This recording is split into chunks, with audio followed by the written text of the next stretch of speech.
তো আমি একজন কমেডিয়ান। প্রথমে বলে দিচ্ছি, কেননা স্টেজে আমাকে কমেডি করতে দেখে অনেকে পার্টির নেতার সঙ্গে গুলিয়ে ফেলতে পারেন। না, সুমনদা আমাকে বললেন যে এরকম একটা শো আছে, সামনে ইলেকশন আছে, তো ইলেকশনের ওপরে কিছু জোক লিখে নিয়ে আসবে। তো আমি বললাম, জোকের ওপর কী জোক লিখবো, আর খুব চ্যালেঞ্জিং ব্যাপার।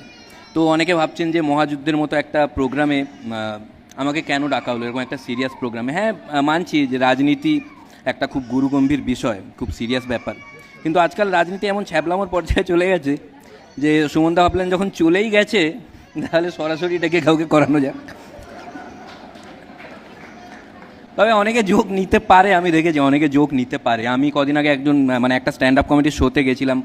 ওখানে গিয়ে আমি দেখলাম যে কয়েকজন টিএমসির সমর্থক আছেন, তো আমি পারমিশন নিয়ে নিলাম পলিটিক্যাল জোক করার আগে। আমি বললাম যে আমি পার্টির ওপর জোক করতে পারি তো, ওপেন প্রচণ্ড। বলে হ্যাঁ অবশ্যই করতে পারেন, কিন্তু বিজেপি পার্টির ওপর। তো আমি আমি বিজেপির ওপর জোক করলাম, তারপরে দেখলাম কিছুজন রেগে গেল। তখন আমি বুঝতে পারলাম আচ্ছা ওখানে বিজেপি সমর্থকও আছেন। তো তখন আমি কী করলাম, যে একটা টিএমসির ওপর যোগ করলাম, একটা বিজেপির ওপর যোগ করলাম। তো আমার এই জিনিসটা খুব ভালো লাগে যে যারা জোককে জোক হিসেবে নেয়। সিরিয়াসলি আমি একজনকে দেখলাম যে টিএমসির জোকেও হাসছে, বিজেপির জোকেও হাসছে, আমি অ্যাপ্রিসিয়েট করলাম। আমি বললাম থ্যাংক ইউ সো মাচ শতরূপদা। তো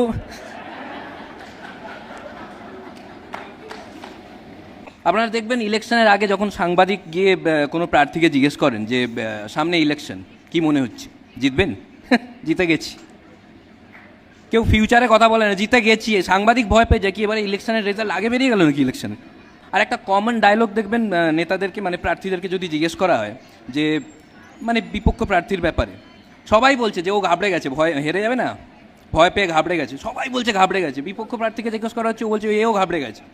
এটা দেখে জনগণ ঘাবড়ে যায় যে আমাদের কেন্দ্রে সব ঘাবড়ানোর প্রার্থী।